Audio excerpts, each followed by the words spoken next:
제가 여러분들에게 미리 말씀을 드린 대로 이 요한계시록을 읽을 때 잘못 읽게 되면요, 아주 엉뚱한 해석을 하게 됩니다. 이 요한계시록은요, 딱 중심에 읽어보면은 처음에 7인이 딱 나타나요. 그 다음에 7 나팔이 나타나요. 그 다음에 7 대접이 나타나요. 요 세 가지가 딱 나타나는데 21가지의 사건이 나타나는데, 이 21가지의 사건이 처음부터 끝까지, 처음에 7인, 그 다음에 7 나팔, 그 다음에 7 대접 해서 진노하고, 아주 엄청 하나님께서 이제는 벌할 자를 벌하시고, 또 무저갱이에 던져 넣을 사람을 넣고, 그리고 14만 4천을 그대로 빼내가지고 우리 하나님께서 새하늘과 새 땅에 들어가게 한다. 그렇게 성경을 이해하게 되면요, 맞는 부분도 없잖아 있지만 이해가 안 되는 것이 너무 많아요. 그래서 이거는 뭔가 하면은 하나의 예수님의 초림부터 재림까지의, 앞으로 예수님께서 오실 그 시간까지 하나의 역사에 7가지가 있는 것이 아니고, 그 하나의 역사에 7가지씩 3가지의 각도에서 본 그 인, 나팔, 대접의 사건이 함께 딱 연결되어 있어요. 그래서 예를 들면은 우리가 드라마를 볼 때도 드라마에 딱 같은 시간이라 할지라도 아버지는 지금 회사에 가서 일을 하시고, 또 아들은 학교에 가서 공부를 하고, 엄마는 집에서 또 음식 준비를 하고, 같은 시간이지만은 다 동일한 이야기가 있듯이, 이걸 이제 책에 써놓으면은 아버지부터 쓰고 엄마 쓰고 아들 쓰고 그렇게 해놓으면, 여러분, 아버지가 먼저 회사에 가서 일을 하고, 그 다음에 엄마가 음식을 준비를 하고, 그 다음에 아들이 공부를 하고, 이렇게 나열해가지고 이해하면 이게 이해가 안 된다 그 말입니다.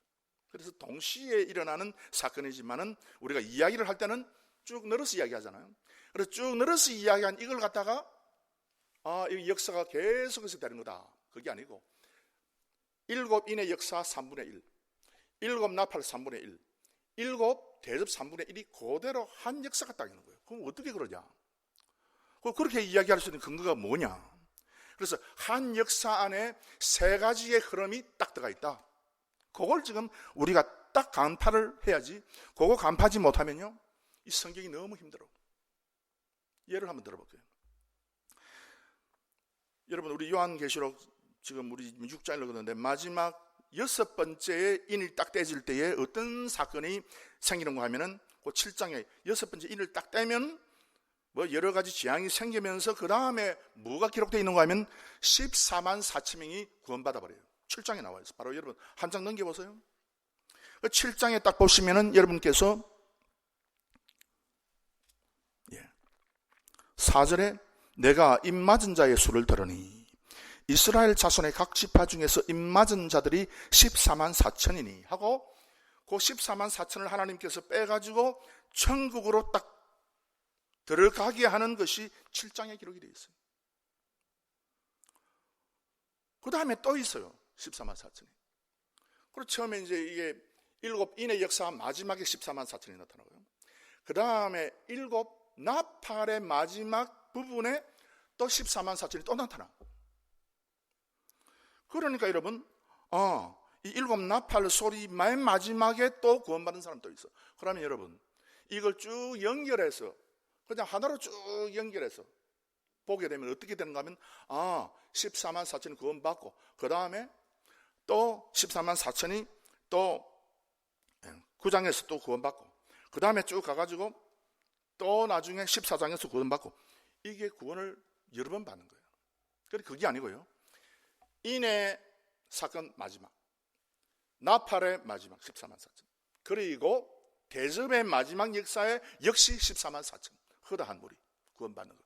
그래서 여러분, 이렇게 성경을 이해해야 된다 그 말입니다. 그렇게 안 하면요 엄청 복잡하게 됩니다. 요한계시록. 또 하나 예를 들면 7장에 14만 4천이 나타나는데 13장에 뭐가 나타나는가 하면요 666이 나타나요. 구원 다 받았는데, 다 천국 들어갔는데 또 뒤에 보면 또 666이 나타나서 또 성도를 괴롭게 해. 그럼 이게 어떻게 된 거냐 말이에요. 그래서 여러분, 제가 여러분에게 말씀드리는 대로 역사는 하나로 흘러가는데, 근데 일곱 인의 역사는 뭘 이야기하는가 하면은 하나님께 속해서 선택받은 자의 역사다. 그 관점에서, 그 시각에서 기록을 하고 있어요. 그래서 그 시각에서 우리가 성경을 읽어야 돼요.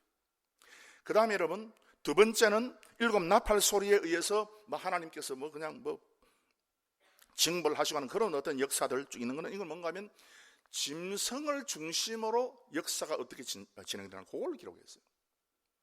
그래서 우리가 함께 있는 거죠. 그래서 우리는 지금 짐승의 역사가 아니다, 그게 아니고 함께 지금 있는 거예요. 그 다음에 일곱 대접의 역사를 딱 보면은 거기에 음녀의 역사예요.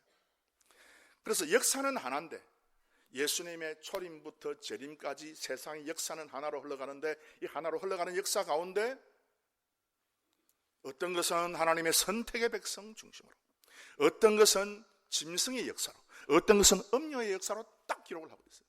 그러니까 마지막에 어떤 역사든지 마지막에는 하나님의 선택된 14만 4천이 바로 여러분들이 구원을 받게 된다 그랬어요. 여러분의 이 구원의 자리에 반드시 참여하는 우리 성도님들이 되시기를 바랍니다.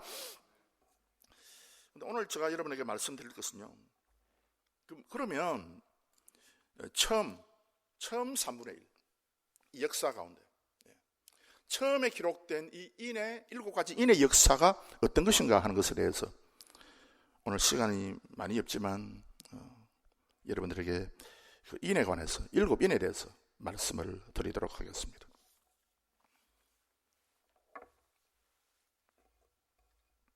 이 인이라고 하는 것은 무엇인가? 이 하탐이라고 그랬는데요, 이 하탐이라고 하는 단어는 뭔가 하면 그 아하수에로 왕이 너희들은 절대로 유다인을 손대거나 죽여서는 안 된다, 조서를 페르시아 제국 전체의 그 광활한 영역에 이 말탄 소식을 전하는 그 군사들 다 보내가지고 이 조서를 딱 내리는데, 그 조서에 딱 보니까 하탐이 딱 찍혀있다 그랬어요. 그 하탐이 찍혀 있다는 그 말은 뭔가 하면 뭐라고 되어 있는가 하면은 그 에스더 8장 8절에 너희는 왕의 명의로 유다인에게 조서를 뜻대로 쓰고 왕의 반지로 인을 칠지어다. 왕의 이름을 쓰고 왕의 반지로 인친 조서는 누구든지 취소할 수 없습니다. 그래서 이게 이 인이 바로 오늘 요한계시록 6장에 나오는 인이고, 이게 성경에서 보면 하탐이고, 그 하탐은 딱 찍으면은 변경이 안 되는 거예요.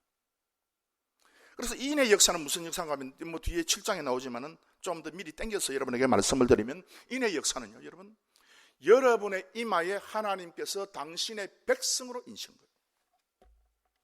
그래서 그 인을 딱 받으면은 이거는 취소가 안 돼요. 이 사람은 하나님의 백성이 아니야, 이제는 다른 사람들로, 이게 안 되는 거예요. 그래서 오늘 여러분에게 말씀드린 이 말씀은 엄청 중요한 것이, 과연 내가 하나님의 인을 받았냐 하는 문제를 중간중간에 우리가 다루게 될 겁니다. 그래서 절대로 하나님께서 딱 인을 쳤으면, 오늘 이 자리에 계신 분 누구든지 하나님 인을 딱 받으면은 이거는 취소가 안 된다는 거예요. 이 무조건 구원받아야 돼요.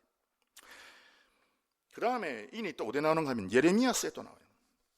이 예레미야에 딱 임봉을 한다 그랬어요.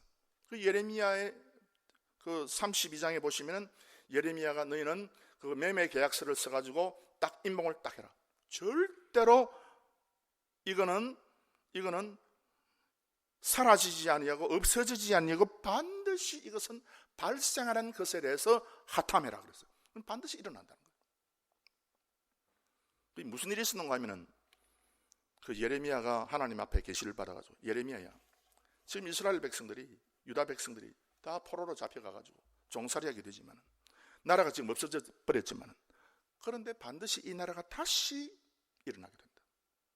그래서 너는 지금 쫓겨가는 마당에 있지만은 반드시 너는 밭을 사라, 땅을 사라 그래서. 왜? 다시 돌아오니까.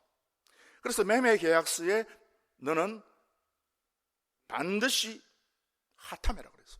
왜? 반드시 일어나는 사건이니까. 그래서 하나님의 백성들에게 그 하나님의 미래의 계획을 딱 이야기해서 딱 도장을 딱 찍어버렸어요. 다니엘서도 나와요. 백성과 거룩한 성을 위하여 70일에로 기한을 정하였다. 딱 도장을 딱 찍었다 그랬어요. 그래서 70일에다 약 한 500년 정도가 흘러가면 어떤 사건이 나타난다. 예수님이 반드시 그때 나타난다. 그걸 가지고 하나님께서 이야기할 때에 70일에로 기한을 정했다는 것에 하탐을 딱 해버렸어요. 예수님이 안 오면 안 돼. 반드시 오셔야 되는 거예요. 그거 이야기할 때에 하탐이라고 그랬어요. 그래서 오늘 요한계시록 6장에 그 인들이 이제 인의 역사가 쭉 나와 있는데, 어떻게 하나님께서는 그러면 우리가 반드시 구원을 받을 수밖에 없도록, 여기 계신 여러분들 반드시 14만 4천 명의 숫자에 참여할 수밖에 없도록 하나님께서 인을 딱 치는데, 혹시 여러분 여기 인침을 안 받은 분이 계십니까? 근데 이렇게 이제 물어야 돼. 왜 이렇게 물는가 하면, 인침을 받았냐 물으면 여러분 대답을 잘 못하시잖아. 왜? 내가 인을 침을 내가 받았는지 안 받았는지 모르니까. 그래서 지금 내가 물어보니까 여러분 다 인침을 받았어요. 그런데 오늘 성경 말씀 가운데서 우리 하나님께서 우리에게 어떤 방식으로 인을 딱 치느냐, 이걸 제대로 여러분께서 말씀에서부터 딱 발견하고 보아야만 내가 인을 받았구나 알 수가 있는 거예요. 그 방법을 성경에서 쭉 이야기를 하는데, 맨 마지막에 7번째 인은 여러분 반시 동안 고요했다고 그랬어요. 이제는 그냥 다 구원을 받아가지고 이제는 다른 역사를 기술하기 전에, 다른 핵심 포인트를 기록하기 전에 반시 동안 고요했다, 그 말씀하시고 앞에 있는 6가지 인이 있어요. 그것이 6장에 전부 다 기록이 되어 있어요. 그래서 이 인의 역사는 하나님의 구원을 받은 14만 4천 명의 인치는 역사, 예수님의 초림부터 재림까지 7가지 인이 딱딱딱딱 쳐지는데, 그 인을 하나님께서 어떻게 치느냐, 그 인을 받은 사람은 어떤 사람이냐, 아주 중요한 것을 지금 말씀을 하고 있어요.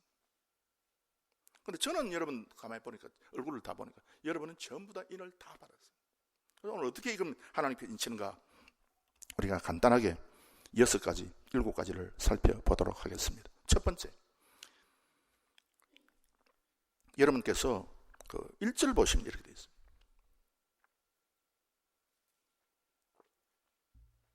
연필 가지고 여러분 동그라미를 치세요. 내가 봄에 어린 양이 7인 중에 하나를 떼시는 그때에 내가 들으니 내 생물 중에 하나가 우레소리 같이 말하되 오라 하기로. 이제 첫 번째 인을 하나님께서 이제 예수 그리스도의 권세를 통해서 딱 떼시는 거예요. 예수님이 떼시는 거죠. 내가 이에 보니 흰말이 있는데, 이 흰말은 뭘 상징하냐면 하나님을 상징해요. 흰색은 천사를 상징해요. 그래서 흰색 세마포 옷, 구원을 상징해요. 흰말이 있는데 그 탄자가 활을 가졌고 면류관을 받고, 면류관을 받았어요. 이런 면류관은 아무나 받는 것 아닙니다. 그래서 면류관, 활, 흰말, 이 모든 것은 무엇을 지칭하느냐, 여러 가지 설명이 있어요. 여러 가지 설명이 있는데, 어떤 사람은 이 사탄이라 그러기도 해. 자기 멋대로 해석하면 이거 사탄이다 그렇게 하기도 해요. 사탄이고 그러면 두 번째 말은 또 두 번째 말 나오잖아요. 세 번째 말, 네 번째 말 나오는데, 이제 horse 말이 나오면 그 말은 그거는 천사다. 요거는 첫 번째 거는 이거는 사탄이다. 그렇게 지 멋대로 뒤죽박죽 해석을 하는 사람이 있어요. 그래서 여러분 이 정통적인 해석을 딱 보는 것이 중요한데, 렌스키 같은 사람, 랑에 같은 주석가들, 매튜 헬레 같은 아주 철저한 계획주의자들, 이런 분들이 요걸 갖다가 어떻게 해석을 하고 있느냐, 딱 보면은 요것은 이 화살이라고 하는 것은 하나님의 입에서부터 나오는, 하나님의 입에서부터 하나님의 선택된 백성들에게 인을 치기 위해서 나오는 하나님의 말씀이다 그랬어요. 그래서 여러분 성령의 금이 말씀 아니에요? 이 하나님의 말씀이 딱 나가서 진짜 구원받는 14만 4천 명의 이마에 전부 다 인을 치는 거예요. 그래서 하나님의 인을 딱 받으면요, 아, 하나님의 말씀이 뭐다, 그걸 딱 발견하게 돼요. 그런 말씀에 대해서 뭐 어벙벙하게 이해하는 것이 아니라, 아, 이 하나님의 말씀은 나에게 무엇을 말하는 것이다, 요 하나님의 말씀은 뭐다 하는 것에 대해서 정확하게 이것이 마음속에 딱 새겨져요. 그래서 말씀은 다바라다. 다바라는 뭐냐? 세상에서부터 천국으로 나를 이끌고 가는 것이다. 그리고 나의 생각을 구체적으로 현실적으로 나타내서 완성해 주는 것이 바로 이게 다바라다 말씀입니다. 그래서 여러분, 하나님의 인을 받은 사람은 하나님의 말씀, 복음에 설복된 사람이에요. 우리가 찬양할 때도 이 하나님의 말씀에 기뻐하고 찬양하고, 그래서 이 복음의 핵심과 비밀을 깨닫는 사람이 바로 누군가 하면 딱 인침을 받는 사람이에요. 여러분 그렇잖아요. 그래서 우리 기독교가 참 증거되고 하나님의 백성들을 이제 14만 4천 명을 이제는 인치는 역사예요. 그래서 기독교 2000년의 역사는 계속해서 이제는 인치는 역사예요. 14만 4천 명은 뭐냐 하면 뭐 7장에 들어가면 여러분께서 구체적으로 아시겠지만은 이것은 모든 구원받은, 모든 하나님의 예정된, 하나님께서 만세에 선택하고 예정하고 섭리한 그 사람들 총수, 그 사람의 모든 수를 가르쳐서 14만 4천 명이라고 그래요. 그래서 각 지파마다 2,000명씩 딱 해서 12지파, 그래서 14만 4천인데 엉뚱하게 이것을 이상하게 해석해가지고 14만 4천이 여자적으로 글자 그대로 해석하는 그런 사람이 있어요. 성경을 해석하는 해석의 원리가요, 문자 혹은 어떤 문장 혹은 어떤 경전을 해석할 때에 세 가지 방법이 있어요. 첫째는 여자적이에요. literally. 그래서 여자적으로 그걸 해석을 하는 거예요. literal interpretation이라고 하죠. 말 그대로 하는 거예요. 말 그대로 하는 방법. 그 다음 두 번째는 뭔가 하면은 contextual interpretation. 그래서 문맥에 따라서 그 말의 뜻을 딱 끄집어내는 거예요. 세 번째는 뭔가 하면 spiritual interpretation. 영적인 해석이 있어요. 하나님께서 진짜 이 영이 열린 사람이 보는 각도 또 다르잖아요. 그 세 가지 해석 방법이 있는데 우리는 무엇을 추구하느냐? 우리는 첫 번째는 여자적, 두 번째는 문맥적, 세 번째는 영적이야. 이 세 가지 우리가 다 성경 해석함에 있어서 전부 다 대입을 해봐야 돼요. 그렇지 않고 그냥 마음대로 나는 이거다, 나는 세 가지 가운데 한 가지만 내가 취한다, 그러면요 나중에 결국은 이상하게 흘러가게 돼요. 그래서 처음에는 우리가 문자적으로 읽어야 되죠. 그래서 처음에는 우리가 이걸 읽을 때 14만 4천 명이 딱 나오면 이게 하나님께서 진짜 여자적인 문자적인 의미에서 14만 4천인가 딱 그걸 이야기해요. 그런데 다른 데 읽어보면 이게 아니야. 왜? 그 이스라엘 백성들 12지파가 살은 그 사람 가운데 2,000명만 구원받아버리면 이 말이 안 돼요. 그래서 성경에 허다한 무리라고 되어 있어. 엄청난 많은 숫자가. 요한계시록 바로 그 옆에. 그러니까 요 해석은 좀 무리가 있다. 그러면 우리가 어디로 가는가 하면 이제 문맥적인 해석. 그래서 이제 성경 다른 데 온 데 찾아다니면서 이게 무엇인가, 요 의미가 뭔가 그걸 우리가 딱 발견해내는 거예요. 그 다음에 영적으로 영적으로 딱 볼 때 하나님께서 예정된, 하나님께서 예정한 그 예정된 사람의 총수가 그걸 우리가 딱 파악하는 거죠. 그렇지 않고 멋대로 아무렇게나 끄집어 와가지고 해석하고 그러면 여러분 안 돼요. 그래서 이게 뭐 그냥 여자적인 해석은 처음부터 틀렸다고 우리가 얘기해도 안 돼요. 맞을 수도 있잖아요. 그래서 그거는 이제 이 세 가지 경우가 다 맞아 떨어질 때의 정확한 해석이라고 그러는 거예요.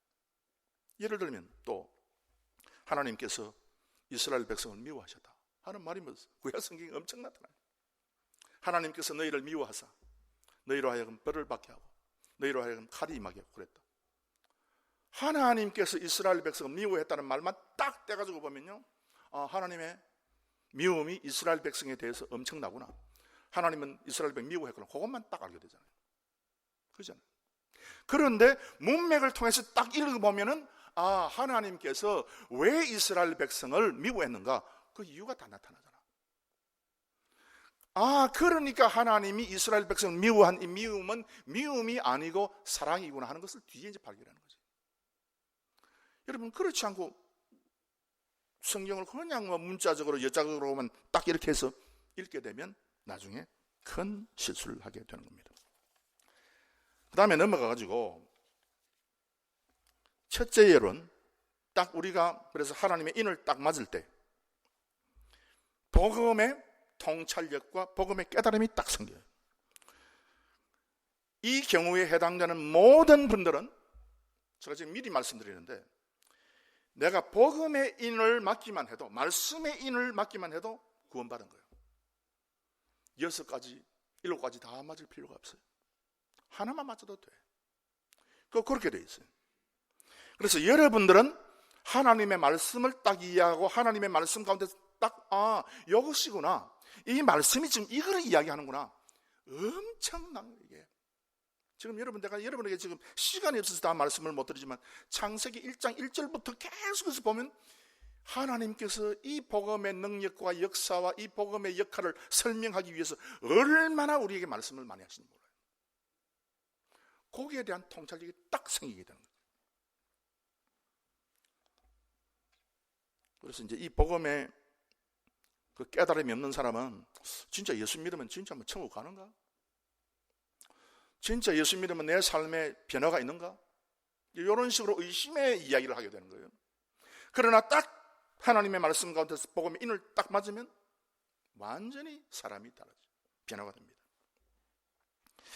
두 번째 인은 뭔가 하면 3절에 나와 있는데, 둘째 인을 떼실 때에 내가 들으니 둘째 생물이 말하되 오라 하더니 이에 붉은 다른 말이 나오더라. 그래서 붉은 말이에요. 이제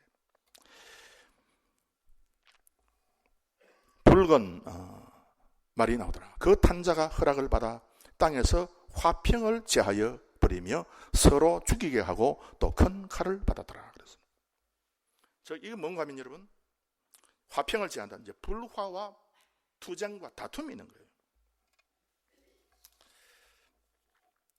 복음이 증거되고 우리가 복음을 딱 받아들이면요, 여러분, 그 다음에 나타나는 현상은, 물론 복음을 딱 받을 당시에 기쁘고 막 즐겁고 세상을 다 이렇게 보게 되니까 이게 참 내가 이 세상을 차지한 것처럼 그런 어떤 능력과 힘을 받게 됩니다. 그런데 둘째 인을 딱 떼니까 무엇이 나타나는가 하면은 불화가 나타났어요. 이게 무슨 말이냐? 여러분, 내가 하나님의 복음을 깨닫게 되면요, 복음을 깨닫지 못한 내 가족 중에 다른 사람과는 말이 안 통해. 그때부터 계속해서 긴장이 있는 거예요. 그리고 복음을 깨달은 사람과 전혀 복음을 믿지 않는 이 불신자 간의 대화를 해보면 말귀가 전혀 안 통해요. 그래서 우리가 답답하게 생각하죠. 예수님께서 이렇게 말씀을 하셨습니다. 마태복음 10장 35절. 내가 온 것은 사람이 그 아비와 딸이 그 어미와 며느리가 시어머니와 불화하게 하리 함이니. 이거 도대체 무슨 말이냐? 36절에, 마태복음 10장 36절에 사람의 원수가 자기 집안 식구리라 그랬어요. 집안 식구가 원수가 되는 거예요. 그래서 여러분, 딱 그 가정에서 어떤 한 사람이 복음을 받아서 믿게 되면요, 그 가정에서 핍박을 받아. 뭐 자식이니까 어쩔 수 없지만, 그래가지고 그 가정에 불화가 생기고 다툼이 생기고 그래요. 믿음의 조상 아브라함이 갈대아 우르에서 나왔다 그랬어요. 하나님께서 불러서 나왔어요. 그런데 여러분, 갈대아 우르하고 아브라함은 삶이 틀린 거예요. 방법과 목적이 다 틀려요. 그러니까 안 돼. 그러니까 아브라함이 나와야 돼요. 그래서 나왔어요. 그리고 어떤 이단은 이걸 가지고 억지 주장을 해가지고, 야, 너 복음 안 통하면 집에서 나와 해서 집단 생활하는 그런 이단들도 있어요. 우리는 끝까지 그 가정에서 우리는 순교해야 돼요. 끝까지 우리는 가정에 남아서 어머니, 아버지, 우리 형제, 자매를 갖다가 설득하고 복음의 계속해서 그 핵심을 가르쳐 줘야 돼요. 그러나 성경이 우리에게 말하고 있는 것은 진짜 우리가 믿음대로 살면 반드시 이와 같이 불협화음이 생기는 거예요. 즉 성경은 우리에게 말씀하기를 우리는 절대 타협할 수 없다고 말입니다. 적당하게 뭐 이것도 좋고 저것도 좋고 다 좋다, 타협하지 않도록 성경은 우리에게 말씀을 하고 있습니다. 그래서 내가 복음 때문에 내 죄 때문에, 내 실수 때문에 아니고 복음 때문에 내가 다른 사람들과 뭐 그 가족이 됐든지 친구가 됐든지 아니면 뭐 다른 어떤 뭐 이웃이 됐든지 간에 다른 사람과 더불어서 관계가 뒤틀어져 버렸어. 내가 주일날 교회 가는데 이웃 사람이 우리 점심 같이 먹자고 그랬어. 근데 안 된다 그래서 그 다음 또 그래. 근데 교회 가야 돼서 안 된다 그래서 이 사람하고 관계가 틀어져 버렸어. 예를 들면 뭐 이런 건 뭐 아주 뭐 드문 거지만, 그래가지고 이웃 사람이 여러분들에게 대해서 저 사람 뭐 저런 사람이 있어 이래 됐어. 교회 간다고 성경 찬송 들고 가는구만, 잘 믿어봐. 그래서 이제 틀어져서 관계가. 그런 사람은요 인을 받은 사람이에요. 성경은 그걸 이야기합니다. 세상 모든 사람이 너희를 사랑하면 너희에게 화가 있으리로다. 그래서 이 사람도 좋고 저 사람도 좋고 그러면 안 돼. 반드시 우리가 하나님의 말씀과 복음을 믿으면요, 다른 사람 뭐 저런 사람이 있어, 친구들하고 함께 놀자 그러는데 왜 너는 그냥 빠져, 교회 간다고 왜 그래, 이런 소리를 반드시 듣게 돼 있어요. 그럴 때에 그 핍박, 우리가 오늘 뭐 우리 찬양도 했잖아요. 다른 사람이 뭐 오해하고 다른 사람이 그냥 뭐 핍박하고 하는 그거, 그런 어떤 경우가 생길 때에 우리는 할렐루야야. 왜? 우리는 그것을 통해서 인을 딱 받아버립니다. 이마에. 그 다음 세 번째 인이 그 5절에 나오는데요. 셋째 인을 떼실 때에 내가 들으니 셋째 생물이 말하되 오라 하기로, 내가 보니 검은 말이 나오는데 그 탄자가 손에 저울을 가졌더라. 저울을 가졌다.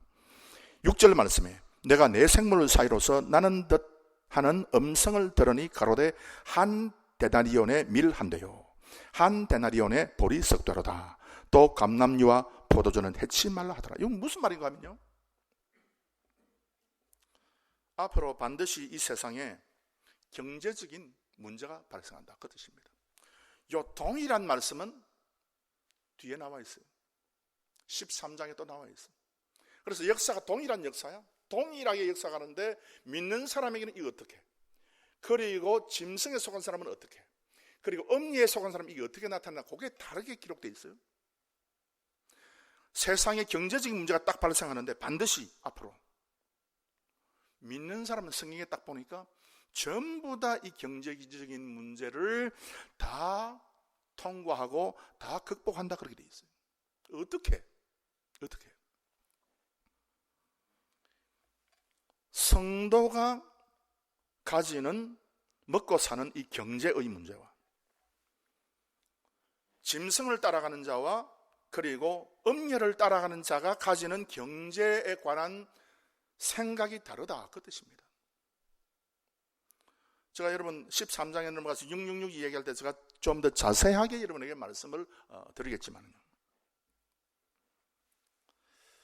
우리가 세상의 물질과 세상적인 어떤 축복, 물질적인 그와 같은 어떤 부, 이것을 우리가 어떻게 바라보고 어떻게 믿고 어떻게 사용하는가 하는 것이 이마에 인을 맞은 사람과 인을 맞지 못한 사람이 다르다는 거예요.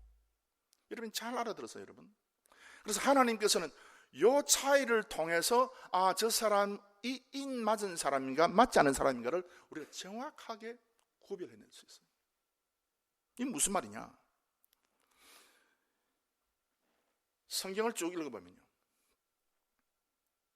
하나님께서 믿음의 사람에게 말씀하는 그 경제에 관한 생각, 그리고 애굽 사람이라든지 아니면 바벨론 사람이라든지 그 사람들이 생각한 경제관이 완전히 달라요. 하나님의 백성들이 생각했던 그 경제관은 뭐냐? 하나님께서 나에게 풍족하게 부어주신 이 먹을 양식과 내 집과 내 재산을 통해서 내가 잘 살고 내 아들, 딸이 또 물려받고 상속되고 그들이 잘 먹고 잘 살고 그런다. 플러스 그것도 있어요. 그런데 그것 더하기 뭐냐면 그리고 이것을 통해서 많은 사람이, 가능하면 많은 사람이 나의 물질에 도움을 받는다. 그것이 믿는 사람의 생각이에요. 믿는 사람의 생각. 불신자는 뭔가 하면은 가능한 많은 사람이 거기에 뒤에 딱 빠져버려서, 물론 소수 어떤 그렇게 다른 사람을 도와주고 그러고 하는 사람이 있겠지. 그렇지만요, 불신자는 전혀 그 생각 못해요. 그러나 신자는 성경에서부터 이미 다 교육을 받았어요.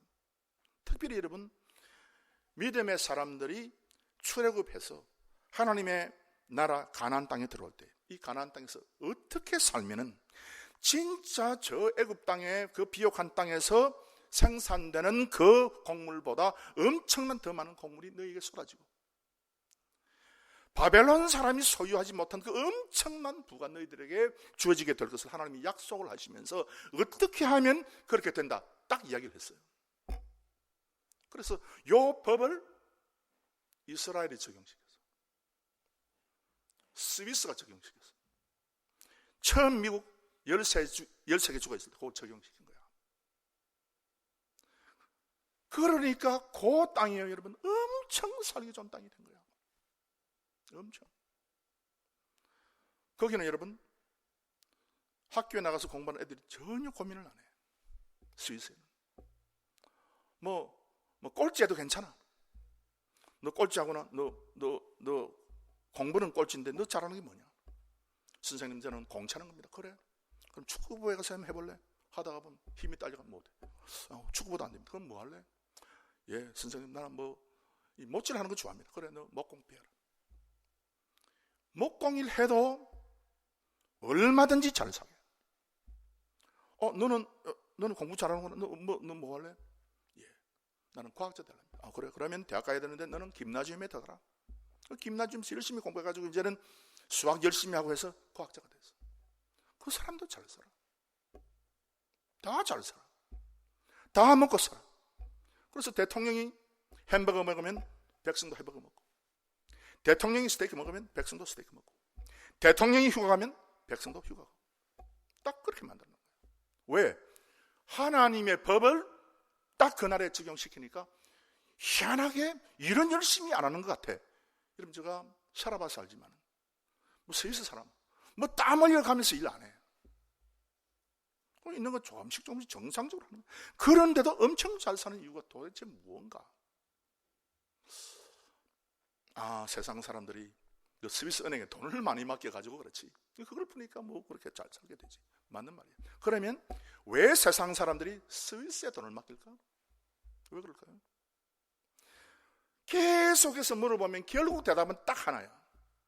하나님께서 이스라엘 백성들이 그 애굽에서 나올 때에 너희들은 새 땅 가나안 땅에 들어가서 너희 살 때 이렇게 하라 하는 그 명령을 그대로 딱 지키니까 축복이 쏟아진 거예요. 그래서 여러분, 성경 보면은 출애굽기, 애굽에서 나와가지고 이제 가나안 땅에 들어가는 거고, 그러면서 그 출애굽 후에 레위기를 하나님께서 딱 말씀하면서 너희는 딱 들어가서 이렇게 해라 명령이 있어요. 아주 중요한 명령을 했는데 그 이야기를 하면서 너희들이 이렇게 하면은 너희들이 엄청 잘 살게 된다. 그 이야기를 했는데요. 그렇게 한 나라는 다 잘 살아. 다 잘 살아요. 지금 현재 미국은 그런 어떤 법이 이제 좀 총용되다가 너무 이민들도 많이 오고 이러다 보니까 지금 그런 어떤 법들이 좀 흐트러져 가지고, 여러분 그러니까 미국하고 지금 미국이 좀 다르잖아요. 처음에 여러분 이민 오신 우리 성도님들 말씀 내가 들어보면은 처음에 미국 오면 그냥 너무 풍족하고 너무 편안하고 아무리 잘 못해도 그냥 일할 것이 있고, 청년들이 그냥 전혀 능력이 없어도 그래도 그 사람은 얼마든지 또 보람있게 살 수 있고, 이런 나라 아니었어요. 지금은 어때요, 여러분? 지금은 일자리가 없어가지고 대학 나와도 그렇고 아주 여러 가지 복잡한 이야기 많아요. 그 외에 다 이런 거 하면은 요게 제대로 안 돌아가면 그렇구나. 제가 말하는 게 바로 희년이에요. 희년의 문제가 제대로 안 지켜지는 나라는 먹고 사는데 좀 하다가 결국 발전하면 이상하게 흘러가는 거예요. 그게 13장에 나와요. 요한계시록 13장에. 그래서 우리 믿는 사람, 저 사람이 인을 받았다 할 때는 딱 뭘 보고 판별을 하는가 하면은 저 사람이 가지고 있는 이 돈에 대한 생각이, 그저 그냥 애굽이나 그저 바벨론이나 아수르 사람들의 생각에 머물러 있는가, 아니면 그 단계를 뛰어넘어 가지고 하나님께서 그 가정도 한결같이, 그 후손도 한결같이 온통 다 축복해 주는 그 축복의 경전이 있느냐, 그걸 딱 분별하는 거예요. 그래서 이제 그런 게 있어요. 그래서 여러분, 우리가 이제 말씀들을 이제 쭉 보면, 그래서 이런 어떤 하나님의 의도들이 전부 다 들어가 있는 거예요. 전부. 우리 한국도 마찬가지 아닙니까? 우리 한국도 참 그러는데, 하여튼 이 하나님의 말씀이 제대로 실현되기를 바랍니다. 지금 간단하게 여러분에게 충분히 말씀을 이제 안 드렸어요. 왜냐하면은 이 충분히 말씀드리 너무 시간이 지금 모자라니까 충분히 말씀을 못 드리는데, 13장에 들어가서 다시 이 부분에 대해서 말씀을 드리도록 하겠습니다. 그 다음 네 번째 인을 딱 되면 이제 무엇이 나타나는 거냐면요, 네 번째 인을 딱 7절에 보시면 이렇게 돼 있어요. 넷째 인을 떼실 때에 내가 넷째 생물의 음성을 들으니 가로되 오라 하기로, 내가 보매 청황색 말이 나오는데 그 탄자의 이름은 사망이니 음부가 그 뒤를 따르더라. 그랬어요. 이게 이제 뭔가 하면 지구적으로, 세계적으로 질병이, 재앙이 갑자기 몰려오게 된다 그랬어요. 질병이 몰려오는데, 그래서 여러분 생각하세요. 질병이 몰려올 때에 이 역사가 하나예요. 인을 맞은 사람, 그리고 음녀를 따라가는 사람, 그리고 짐승을 따라가는 사람, 모든 사람에게 똑같은 재앙이 닥치는 거예요. 똑같은 재앙. 믿는 사람이라고 해서 예를 들면 질병이 올 때 우리는 감기 안 걸립니까? 우리도 감기 걸려요. 우리도 병이 걸려요. 그런데 이건 무엇을 이야기하는가? 요게 딱 왔을 때에 인을 맞은 사람은요, 요게 다르게 보여요. 재앙이. 지구적으로 화산이 많이 터지고 어떻게 되고, 딱 그 재앙이 올 때에 요건 뭐냐? 딱 믿는 사람은, 이마에 인을 딱 받은 사람은 요게 예수님께서 오신다는 말씀이구나 하는 걸로 딱 듣는 거예요. 그렇지 않으면요, 쓰나미가 일어났다, 지진이 났다, 그 다음에 무슨 전염병이 창궐했다 하는 이야기를 딱 들을 때에, 여러분, 이마에 인이 없는 사람은 불안하게 생각하고 힘들어하고 좌절하게 되는데, 이마에 인을 딱 받은 여러분들은요, 어떻게 생각합니까? 딱 신문 보고 그렇지, 지금 네 번째 인이 지금 떼졌구만. 우리는 그렇게 생각하잖아. 그래서 이건 직접적으로 성경과 딱 연결시켜서 우리가 생각하게 되지 않습니까? 그걸 여러분께서 정확하게 바라봐야 돼요. 그렇지 않고 예를 들어서 지진이 흔들어가지고 우리 집이 무너졌습니다. 아이고, 왜 이런 일이 있는가? 아이고, 그냥 걱정과 근심과 염려와 불만이 가득 차서 있는 사람은, 그 사람은 제외. 머리 인을 딱 맞은 사람은 할렐루야야. 그걸 우리가 정확하게 우리가 알아야 돼요. 그 다음 다섯 번째 인. 9절부터 이제 다섯 번째 인이 나와 있습니다.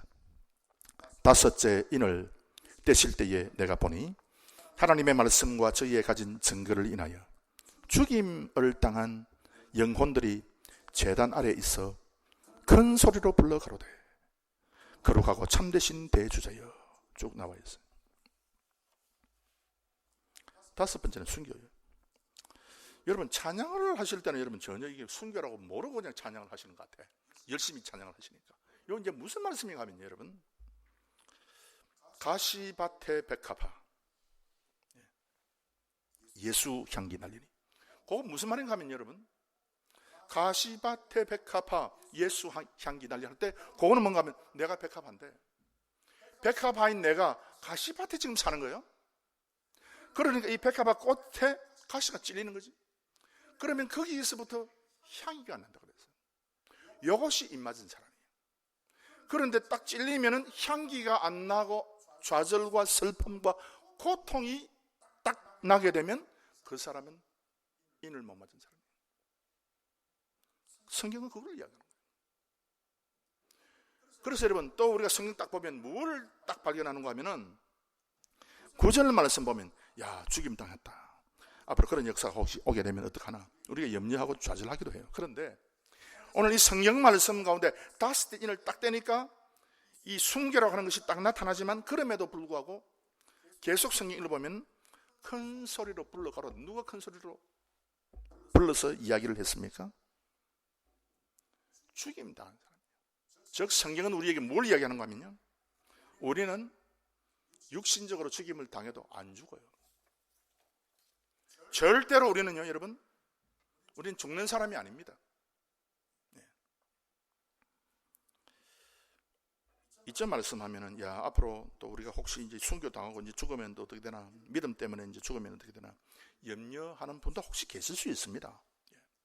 그런데 제가 이미 말씀드린 대로 7가지 인 가운데 처음에 그 한 가지, 그것만 맞아도 여러분 다 이 말이 다 맞은 거예요. 다 구원이에요. 그런데 그 역사의 전개에 따라서 우리가 혹시 순교를 해야 될 상황도 오는 거예요. 베드로가 그랬습니다. 십자가에 거꾸로 못 박혀 죽었습니다. 그 상황을 그게 그대로 자동적으로 그렇게 되는 거예요.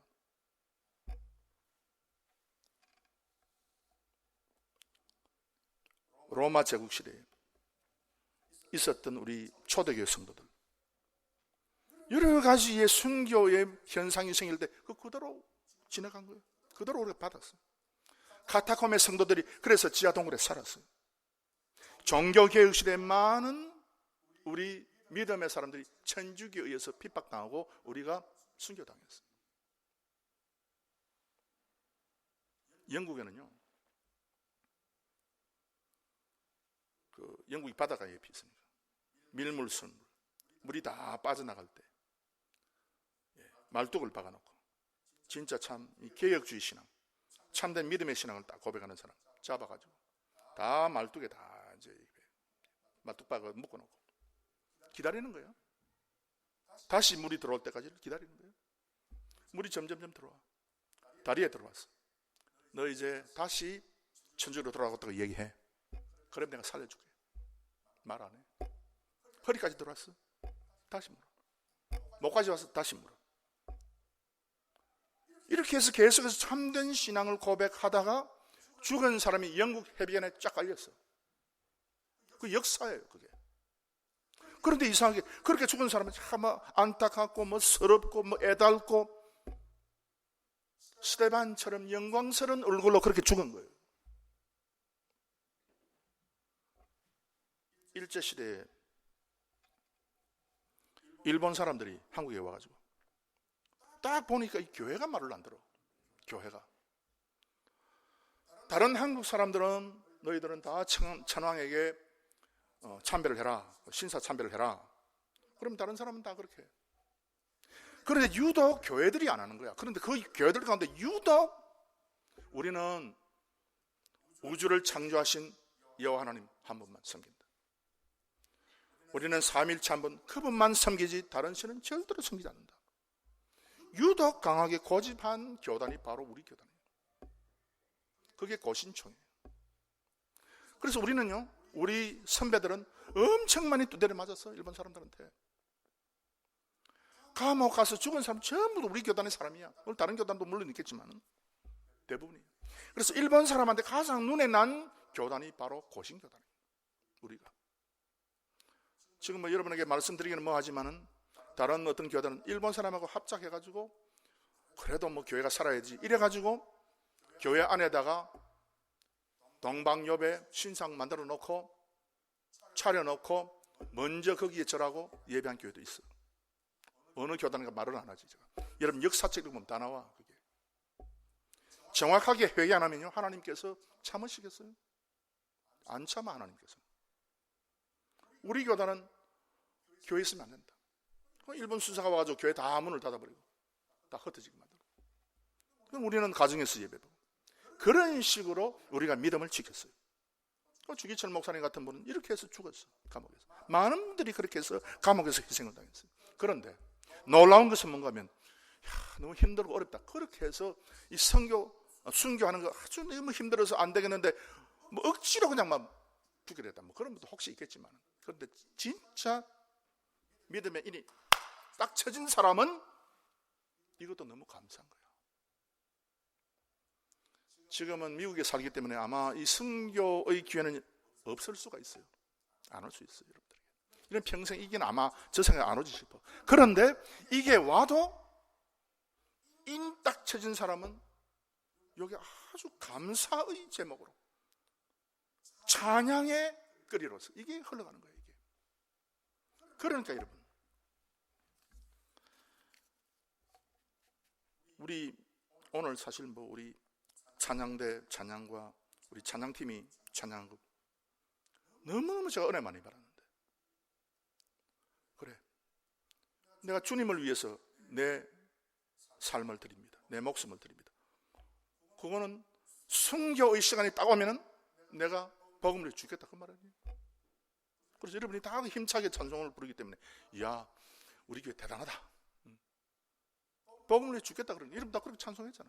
앞에서 우리 김만태 집사님 뭐 리드에서 찬송 부르다 다 그렇게 했잖아. 너무너무 감사. 또 우리 찬양대 믿음에 대해서 우리 찬양했잖아. 너무너무 감사해요. 그래서 예수님의 제자가 되겠다고 찾아와가지고 예수님께서, 그래, 너 내 제자가 될 수 있겠어? 나는 참 이게 먹을 양식도 없고 내 집도 없는데 너 내 따라올 수 있겠어? 그러니까 도망간 사람도 있어요. 밤에 몰래 와가지고 믿겠다고 한 사람도 있어. 한참 따라다니다가 되돌아간 사람도 많아. 성경에 다 나타나요. 또 뭐 예수님 따르겠다, 뭐 나는 천국 간다 그래가지고 예수님 앞에 와가지고 예수님이, 그래, 진짜 너 내 따라올 수? 경제고를 바꿔. 그러면 그럼 어떻게 바꿉니까? 너 가지고 있는 것을 다 팔아서 가난한 사람 나눠주라. 이 말귀를 잘 알아들어야 되는데 이 부자 청년이 그 말귀를 제대로 못 알아듣는 거예요. 그러니까 염려하고 근심해가지고 다시 돌아가 버렸어요. 성경에서 말하는, 예수님께서 말하는 그 경제의 의미와 흐름이 뭔가 그걸 딱 파악을 해야 돼요. 그래서 예수님께서, 야, 너 가진 거 다 팔아가 가난한 사람 나눠주라 하면은, 만약에 여러분들에게 예수님께서 직접 만나서 그렇게 얘기하면 여러분 얼마나 부담스럽겠어요? 그런데 예수님의 말귀를 잘 알아들어야 돼요. 즉 예수님의 말귀는요, 하나님의 계시의 역사, 즉 경제에 관해서 하나님께서 어떤 말씀을 하셨는가, 그걸 쭉 보면 흐름이 있어. 그걸 파악해서 하라, 그 말씀이지. 너는 가만히 보니까 그거 절대 못해, 너는 절대 안 돼. 예수님 이미 다 알고 있었어. 그래서 그 명령을 딱 하신 거예요. 여러분들에게 여체적으로 주어지는 건 아닙니다. 이건 다음에 제가 이 본문이 나왔을 때 더 구체적으로 여러분에게 말씀을 드리도록 하겠습니다. 그 다음에 지금 이제 6째 인인데요. 복음의 인, 그 다음에 불협화음, 불화의 인, 경제의 인, 재앙의 인, 그 다음에 순교의 인. 그 다음에 6번째가 딱 보면, 이 6번째가 12절 말씀에, 내가 보니 6째 인을 떼실 때에 큰 지진이 나며 해가 총담같이 검어지고 온 달이 비같이 되며, 이제는 완전히 이제 뭐 대재앙이에요. 이제는 이제 마지막 때가 이제 완전히 된 거예요. 마지막 때가 딱 오는데, 희한한 것은, 그래서 여러분 6장하고 7장 붙어 있는 거예요. 붙어 있어요. 그리고 7장은 거의 전체가 다 뭘 이야기하는가 하면 6번째 인이 딱 떼질 때에 나타나는 모든 것을 7장에서 다 기록을 하고 있는데, 그 7장에서 딱 보면은 다른 사람은 전부 다 지금 숨고 난리야. 지금 딱 보면 뭐 바위 틈에 숨고 굴에 숨고 뭐 여러 가지 이제 뭐 그냥 이제 그런 것이 나타나는데, 여기는 뭐 왕도 그러고 뭐 장군도 그러고 모든 사람이 공포에 질려가 있는데, 머리에 인을 딱 맞은 사람 보면 15절에 보면 땅의 임금들과 왕족들과 장군들과 부자들과 강한 자들과 각 종과 자주자 모든 사람들이 굴과 산바위 틈에 숨었다 그랬어요. 그런데 여러분, 머리에 인을 딱 받은 사람도 물론 숨겠지. 숨는데 인을 받은 사람은 어떻게 나타나는가 하면은 그게 바로 7장 4절이에요. 인 맞은 사람은 그런 가운데서 어떻게 되는가 하면 14만 4천을 구성한다. 딱 되어 있어요. 그래서 여러분, 우리가 인을 안 맞으면요, 바위 틈에 숨고 굴에 숨어가지고 공포와 좌절과 그렇게 지내지만, 하나님께서 인을 맞은 사람은 딱 볼 때에 뭘 하는가 하면은, 이 사람들이 딱 보니까 이 어떤 엄청난 재앙 앞에서 14만 4천명이 딱 참여해 있는 거야. 인 맞은 사람들이. 그래서 불신자에게는 이 진노가 재앙으로, 심판으로 나타나지만 우리에게는 14만 4천으로 나타납니다. 그래서 사랑하는 성도 여러분, 요한계시록에 나와 있는 이 부분을 읽을 때 우리가 어느 자리에 서서 이 말씀을 읽느냐에 따라서 여러분에게 이게 재앙으로 다가오기도 하고 불순종으로 다가오기도 하고 진짜 믿음의 고백에 하나님께서 인을 이마에 쳐준 그 예정된 선택의 백성으로 나타납니다. 여러분은 이 말씀 가운데서 어떤 사람으로 나타나기를 원합니까? 여러분, 그래서 우리 델라웨어 사랑의 교회 모든 성도님들, 등록된 모든 분들 한 분도 빠짐없이 이런 인의 현상들이 계속해서 나타나고, 그래서 뭐 다 여러분 인 다 맞을 필요 없지만, 그러나 그 가운데 하나만 맞으면 돼. 하나만. 그 하나를 딱 맞아가지고 맨 마지막 날 14만 4천에 되래.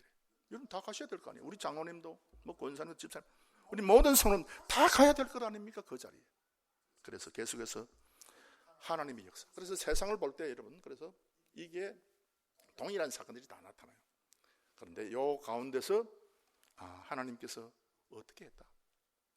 나를 이렇게 해서 결국은 14만 4천에 동참하게 했다. 이와 같은 놀라운 고백 가운데 승리하는 우리 모든 성도님들이 되시기